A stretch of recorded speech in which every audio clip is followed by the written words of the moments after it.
networking and being genuine in how you network and make connections. And I took a page right out of your book on that because I think until I came across some of your content, I really was not posting that much on LinkedIn.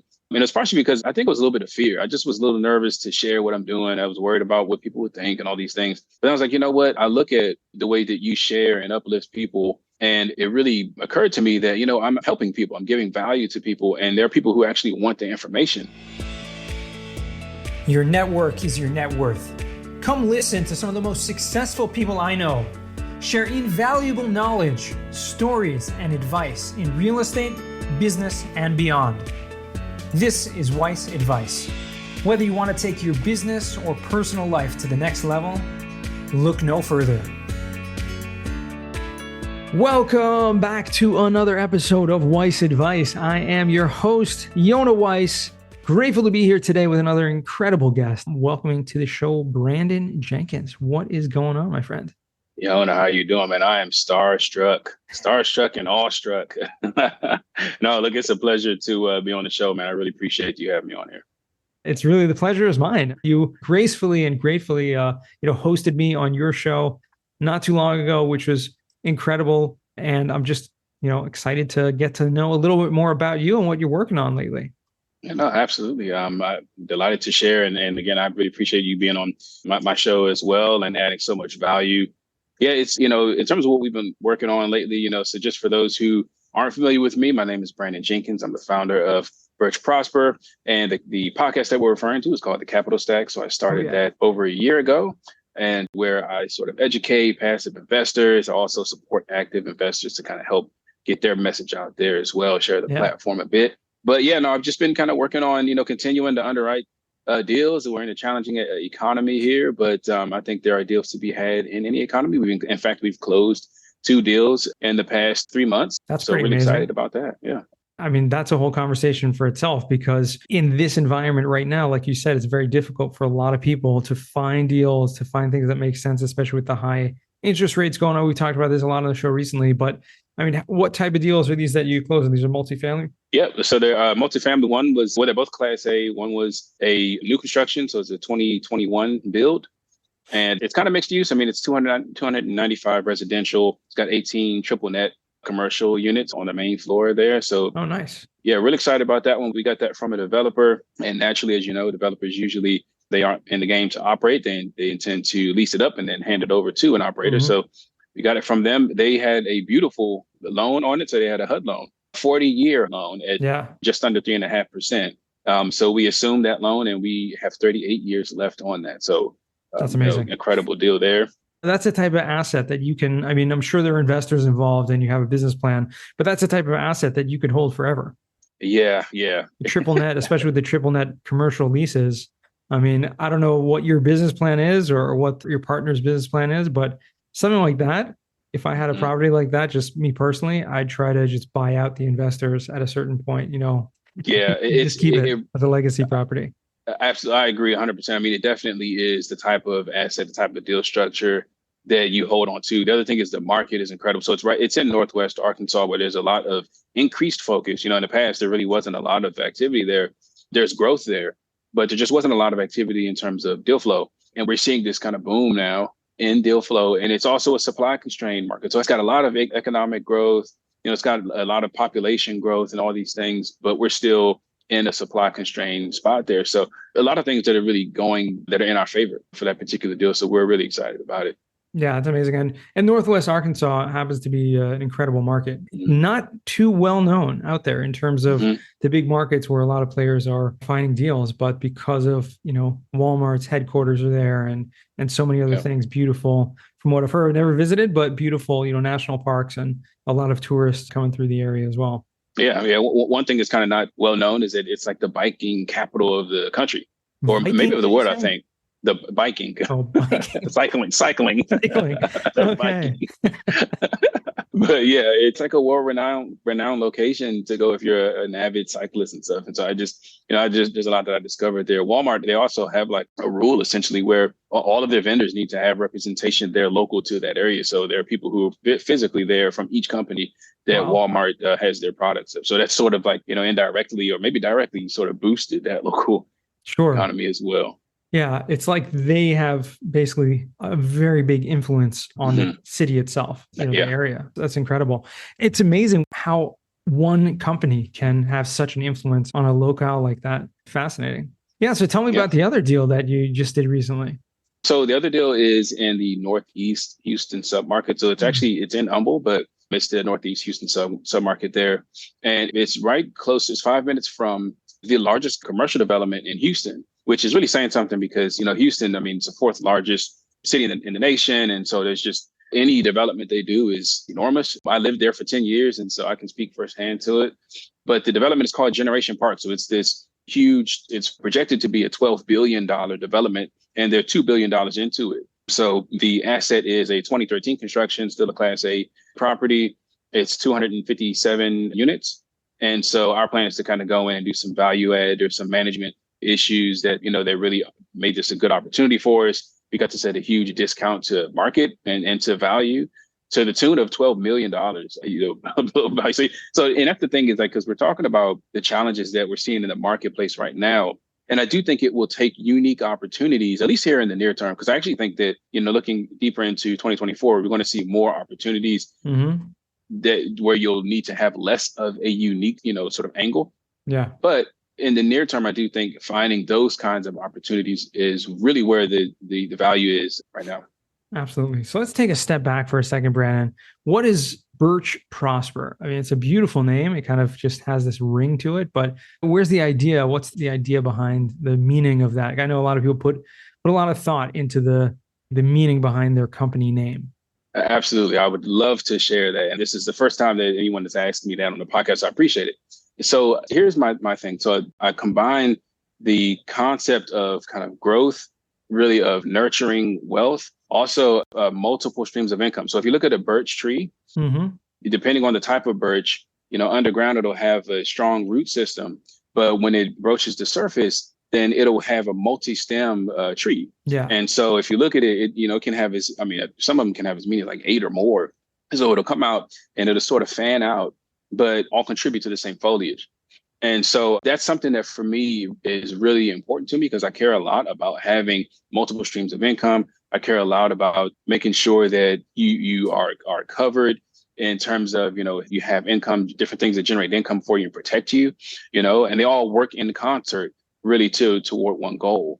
And so, plus I think birch trees are just beautiful. They take a lot of time and care and maintenance to make sure that they can thrive and survive, but they are strong. And so, so that's sort of what's behind that. And then the root, the logo kind of matches that as well. It looks like a birch leaf, but it's also, it has multiple stems. So I did put some thought into it, maybe a little too much, but it means something to me. So thanks for asking.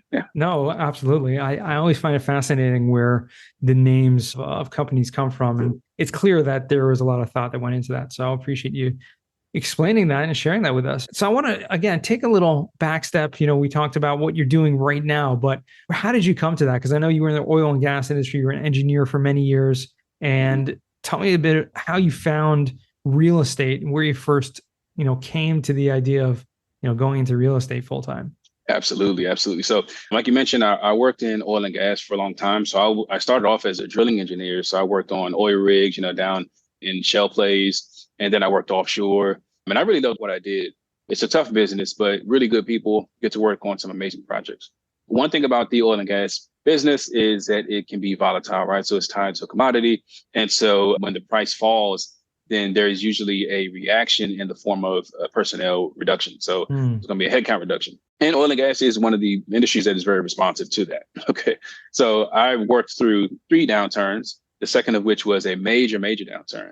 And if anyone is listening and who remembers this, back in 2014, 2015, the price went from like 126 a barrel down to like $18 a barrel or something. Wow. So really catastrophic. Now, I barely managed to hold on to my job during that time, but I saw so many people that I cared about, that I worked with, that put a lot of heart and soul into their jobs and getting laid off, regardless of their position. Some of them were 2 and 3 levels above me, and they were with the company 20 years and still got laid off.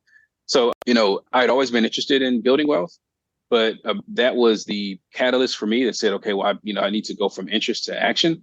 And one of my good buddies who graduated from Howard University in DC, one of my good buddies that also graduated from there, he was a great entrepreneur. And so he flipped properties just outside of Houston where I lived. I went to go check out his operation. And I said, I like it, but I want some predictability. So I started to do single family and did the Birch strategy and eventually wanted to scale. So I got to 12 properties and said, well, I need to scale up, and started to look for deals by myself, and everything fell through and didn't work. One of my coworkers said, hey, listen, I know someone who raises capital for syndication deals, so maybe we should dig into that. So we started to go to meetups, started to meet people and syndicators, and then invested passively in deals. And now I'm a GP in deals. And so that's kind of the progression there of kind of how I got to where I am. That's awesome. I mean, it's a pretty natural progression for a lot of people to go from the single family, just getting their feet wet and understanding that, and then realizing it's very hard to scale single families. Yeah. But it is something that, once you learn a lot of those skill sets and you have an interest into the real estate world, and going to meetups and meeting people and networking really opens up tremendous opportunities. Like you said, meeting syndicators and then, being able to raise capital. And I assume a lot of it's reaching out to, former coworkers or former colleagues and people that, may have a 401k, may have some retirement accounts. And that's something people don't even realize that they can use to invest in. Absolutely. Absolutely. It's interesting. I did a webinar not too long ago with a company that helps people structure just that. So they roll their old 401ks over into a self-directed IRA. And then I did the same thing. And then you can now use those funds. And I would say, I'm going to give you a bit of a shout out here as well, And I think the other piece to it really is in networking and being genuine in how you network and make connections. And I took a page right out of your book on that because, I think until I came across some of your content, I really was not posting that much or on LinkedIn. I mean, it's partially because I think it was a little bit of fear. I just was a little nervous to share what I'm doing. I was worried about what people would think and all these things. But I was like, you know what? I look at the way that you share and uplift people, and it really occurred to me that, I'm helping people. I'm giving value to people, and there are people who actually want the information. And so once I made it not about myself, but about other people, it became much easier for me to put the word out, launch the podcast. I did all that after I started to see your content. So you just wanted to let the listeners know it's very important to do these kinds of things. I have a meetup here in DC, and at our last meetup, I encouraged everyone to take a selfie with the group. The people who took selfies, their impressions and their likes and their comments on that one post blew up. And they were people who, really didn't post anything. So I sort of passed it along, the spirit of what you do, because I think it's extremely important to let people know, hey, here's what I'm working on. Here's what I'm interested in. And here's how I can help you. And so anyway, just wanted to kind of give you, a shout out there, because I think it is an important skill that people have to learn. It's not easy, but I think you have to learn it. Oh, thank you so much for sharing that. It's always great to hear the feedback from, what we're doing. And one of the points that you said there, I think I want to just reiterate to our listeners, it's so important when you change your focus, when you focus on being what we call a go-giver, right? Bob Berg's book. We've mentioned it many times on the show before, but, I knew about that long before I heard of the book. And the idea is just being focused on others and trying your best to see how I can add value, and you'll get so much more out of that. But another thing that comes from that is the networking. I mean, you think, oh, who's going to be interested in what I have to say? Right? But I mean, seriously, tell me, once you started posting consistently, have you had people from your previous career, your previous jobs, like reach out to you like, oh, hey, Brandon, I didn't know you were doing real estate now? Absolutely. People who I never thought would contact me.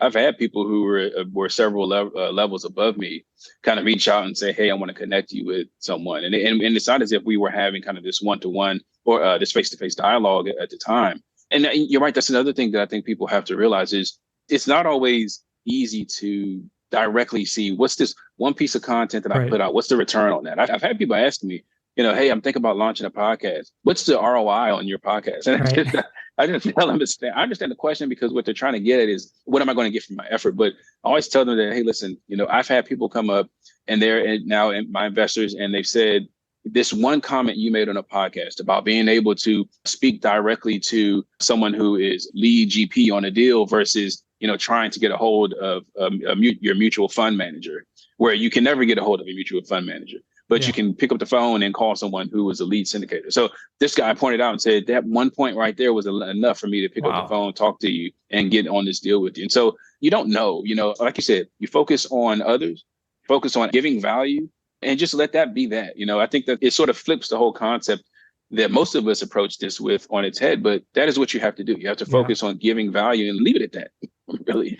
It's so true. And the funny thing is, like you said, you don't necessarily know who's watching or who's listening or who's going to take action on that. And just by focusing on adding value and providing that content, day in and day out, there are so many people that are watching, and I call them silent fans. Other people call them lurkers. I don't like that term so much. They're lurking and they're kind of just scrolling and looking, but not commenting, not engaging. But I want to encourage everyone who's listening to this. It actually, yes, you feel free, you can do that. It's a free world, right? But it actually makes a difference if you take a second, to reach out to someone and to comment to them and say, hey, I listened to this podcast and it was amazing, or leave a review. It actually helps the message go out there to more people. And you never know really who's going to be watching, how it's going to make a difference in their life. And I actually just want to, literally just this morning, I did a post, and obviously this episode is going to air, a little after we actually record this, but I want to share with you. I did a post this morning, just a random clip that I do, just like I do for this podcast, I'll do as well. Have like a little 1-minute clip, I put out there on social media from this episode. And someone, random person just commented this comment. I'm just going to read it verbatim because it's just so powerful. A random person, right? I wasn't even connected with this person. All right. A second connection. So it says like this: Yona, your advice helped me save $21,007 on my taxes this year through cost seg. So again, the post had nothing to do with cost seg. The post was just a clip from a previous guest on the Weiss Advice podcast talking about social media, right? And then he goes on to say, I found you on YouTube before I bought my first short-term rental in 2022. I had the tax strategy in place before buying the asset. Thanks for putting the message out there that normal 9-to-5 folks like myself can make meaningful real estate investments that can change our family trees. Wow. Listen to that. One person, he saved, you may not think, okay, $21,000. That's, for some people, that's huge. That's huge. People, it's not a lot. But the person said, just with this one investment, he's able to change the trajectory of his family tree from seeing a video on YouTube that I did, a couple of years ago. It's powerful. When you're just putting out content, you're making a difference in people's lives. So don't hold yourself back.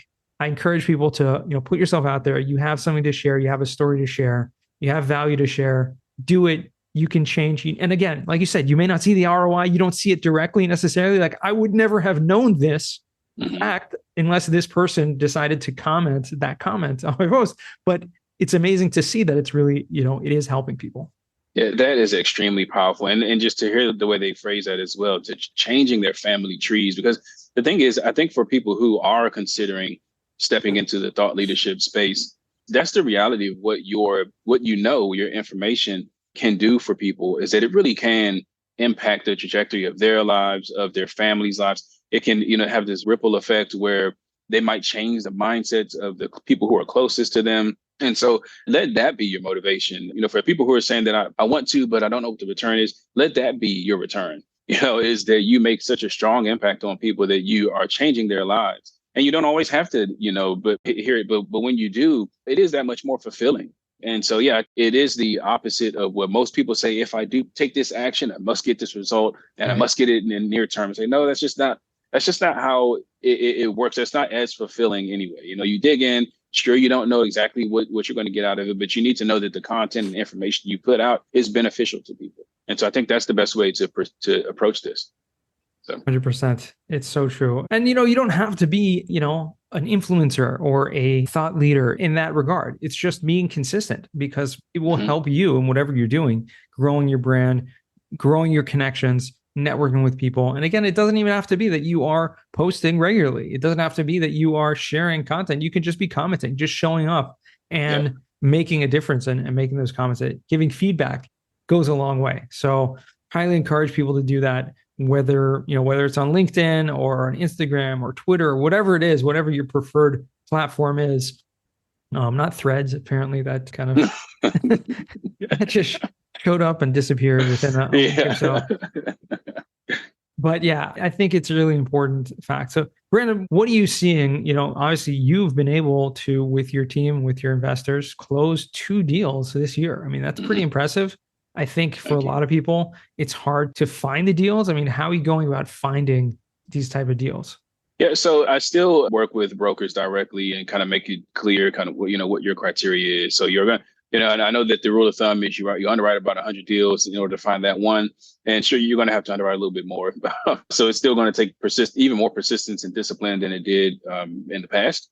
But just having conversations with brokers to make it clear, but continuing to do the work. Because so one thing that we are finding is people are pulling back because of the perception that there are no deals at all to be had. And so there's, people are now just kind of taking their eye off of it. It's pencils down, I don't even need to see any deals and that sort of thing. And so there's some opportunity there because the transactional volume has slowed, but at least a portion of that transactional volume that is now off the table is because people aren't looking at deals.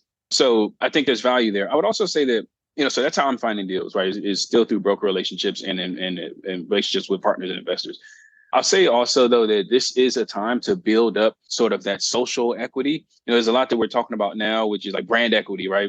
Which is building out your message. I think this is a great time to do so. And for those who, maybe don't have established broker relationships, this is the time to do that because now they have a little more time on their hands. Okay, so pick up the phone and make sure that you're building that relationship now, because on the other side of this, you will have already built up the foundation, or you have laid the foundation for them to reach out and know what you want and to be able to help you. So I definitely think this is a good opportunity for people to focus on that as well. Absolutely. It goes a long way.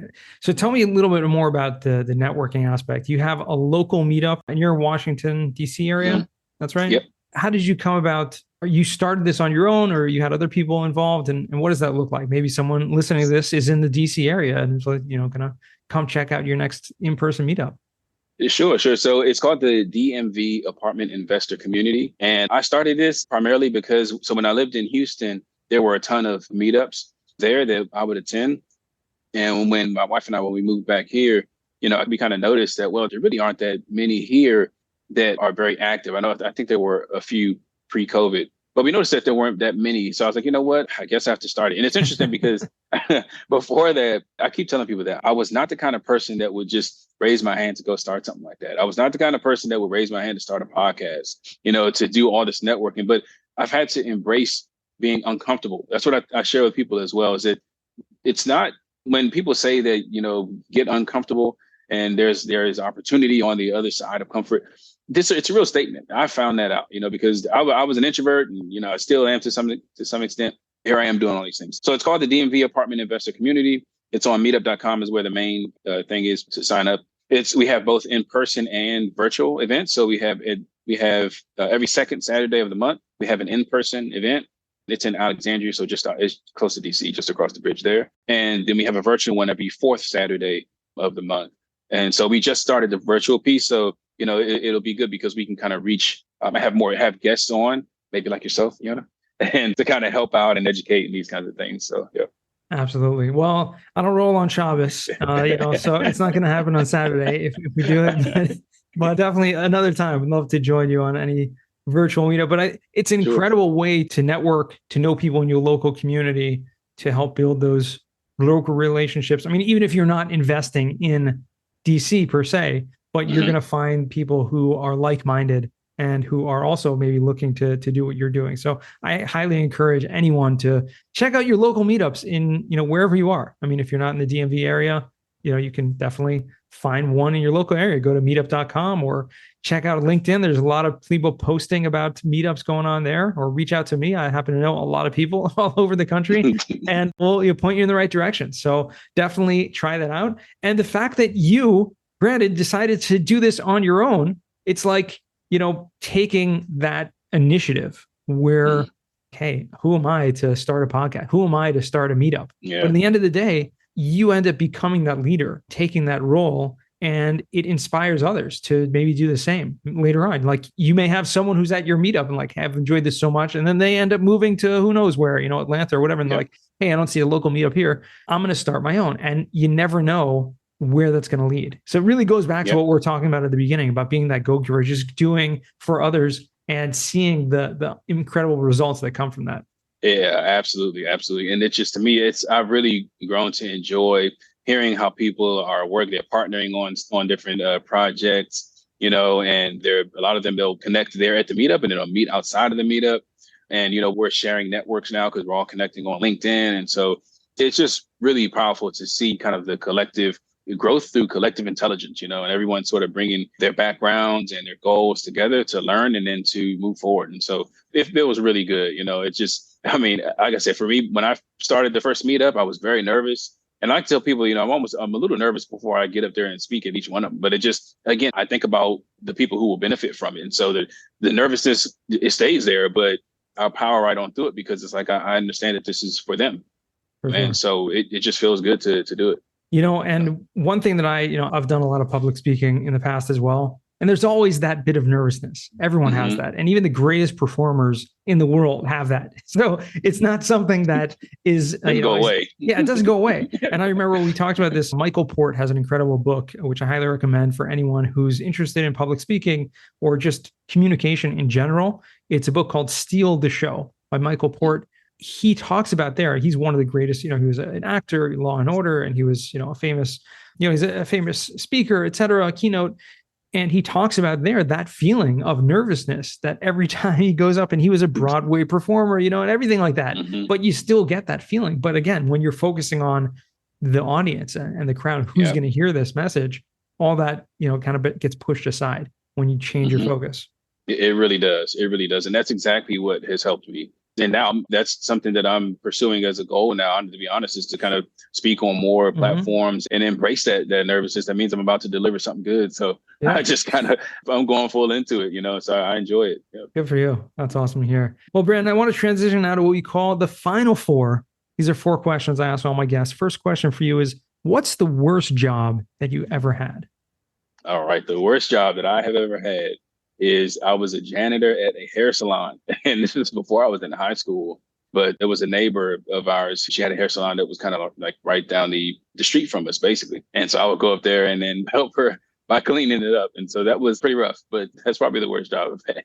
Oh, man. That's going way back. All that hair. Yeah, that can be a messy job. Any job like that, getting your hands dirty. Second question, what's a book you've read that's given you a paradigm shift? Definitely The One Thing by Gary Keller. Yeah. For me, it was huge because it got me focusing on prioritizing, my day, focusing on the things that will move the needle the most. Because in the past, I had the habit of sort of just chasing down everything that was in front of me instead of sitting back and saying, well, hey, what's the one thing that by doing this one thing will make everything easier? Yeah. So that book was huge for me in that way. Very impactful book. Highly recommend that. It's incredible when you change your focus and realize what the inner powers you actually have when you can focus. And I've talked about this a lot in the past also. Like, think about a laser beam, right? A laser, all it is focused energy. It's just focused energy. That's it. And it can cut through, any material in the world with just focused light. So, I mean, that it's just powerful when you just think about that analogy. Yeah, it really is. That's a great analogy, actually. And we don't even know. That's the thing. We don't even know that we have the abilities that we actually have. They're in us. We just have to, first of all, be made aware of it. That's the first step. And second of all, to use it. And that does take some training. But again, that focus, that's what it's all about. Wow. Yeah. I agree. I think a lot of people have fallen short in the using it part because there's this, I don't know what to think. It's just they doubt, maybe is what it is. It's self-limiting belief that they actually do have this superpower. So you're right. It's the trying. It takes a lot, but you can achieve a lot just by committing to applying yourself. So, yeah. Awesome. So we'll make sure to put that book in the show notes. Also, The One Thing by Gary Keller. Third question, what is a skill or talent that you would like to learn? Mine is probably going to be a little silly, but one day I want to be a gardener. Is that silly or what? I do. So why is that silly? That's amazing. My only question for you, Brandon, is why one day? One day is today. I agree with that. I do agree with that. And then that one day is today, and I take that challenge on. But that's something that for me, it's, I'm a nature about that. And actually, people might not realize it, but just outside of DC, and even in DC in some spots, there's a lot of natural beauty. There's if you ever heard of Great Falls or, any of these kind of national parks that are super close to it, you wouldn't think so. But I take my children there all the time. Like the Arboretum is one, which is actually in DC proper. But I take my children to them all the time. It's just because I have this appreciation for nature, always have. And so, yeah, that's something that I definitely plan to take on because I love to nurture and grow. And so, I love natural beauty. So All right. Well, good for you. You can eat healthy food that way. If you get good at it, Yes, grow your own produce. If I don't mess it up. Nowadays, you can do anything. In fact, one of the most fascinating things I had ever heard, I don't know if familiar with Neil Bawa, but a very famous, the mad scientist of multifamily, right? Yep. Yep. He mentioned on this podcast when he was a guest, we're going back to like one of the first episodes of Weiss Advice. He said he has a tomato farm and he grows tomatoes, and he has like a whole YouTube, series on how he grows tomatoes. I was like so fascinated. Like, here's this guy that, you think he's just an economist and, multifamily, everything. No, he likes tomato farming. So you can do anything you put your mind to. Absolutely. Absolutely. I have to commit to it and get that done. That's definitely on the list there. There you go. Awesome. Well, fourth and final question, Brandon, what does success mean to you? I think that broadly speaking, success is making a meaningful progress toward achieving a goal. That's my very, very broad definition of it. But for me, it means being able to reaching the point of having true time freedom, financial freedom, and location freedom, to where I can be where I want, with whom I want, really my family, but with whom I want for however long I want, without having anything sort of pulling me back, and commanding my time. So that's kind of what I would say is my ultimate point of having reached it and having made it and succeeded. Love that. And I mean, you're there basically, right? I mean, so that's amazing to be able to fulfill that and live it and live the dream. Absolutely. Good for you. Well, Brandon, where can our listeners find you or reach out to you if they want? First, my website is birchprosper.com. That's BIRCHPROSPER.com. You can email me at brandon.jenkins@birchprosper.com. That's BRANDON.JENKINS@birchprosper.com. I'm also on LinkedIn. Brandon Jenkins is a very common name. So yeah. In fact, we had during one of our CRE LinkedIn challenges, we had 2 Brandon Jenkins, and it was confusing. You hit the @ sign to tag someone, and not sure. Yeah, sometimes I still get people who will tag me, but they're trying to get the other Brandon, and so I just chime right in. I usually tag him and tell him, "Hey, I'm taking comment. Credit for your comment." But yeah, so you can email me there, and the Capital Stack podcast, of course, if you want to sort of hear my take on this industry. So awesome. Absolutely. We'll make sure to put all of that in the show notes. And I hope our listeners take the opportunity to reach out to you, because you're definitely a great person to know in this industry. And I appreciate you taking your time today and joining me on the show. Yeah, thank you so much. I've always had high respect for you and for everything that you do. So really appreciate you for letting me share some information on your platform. Thank you. It's an awesome platform. It's been my pleasure. No, thank you. And to our listeners, thank you guys for joining us all the way to the end. Once again, remember, the best advice comes only when you ask. Real quick, I have one question for you. Did you like this episode? If you did, I want to ask you a huge favor. See, the biggest thing that helps this podcast grow and that will spread this message to the whole world is that if you leave a review, a rating, and subscribe to the podcast. What that does is it basically tells the platforms that this podcast is out on is that you like my stuff and I'm doing something right. So take a few seconds out of your day, hit that subscribe button, leave a rating or review. I would be extremely grateful. Also, I want to hear from you guys. So I want to hear some feedback. If you have any questions for future episodes, please find me on LinkedIn. Send me a DM, a connection request, Yona Weiss, and I'd love to hear from you.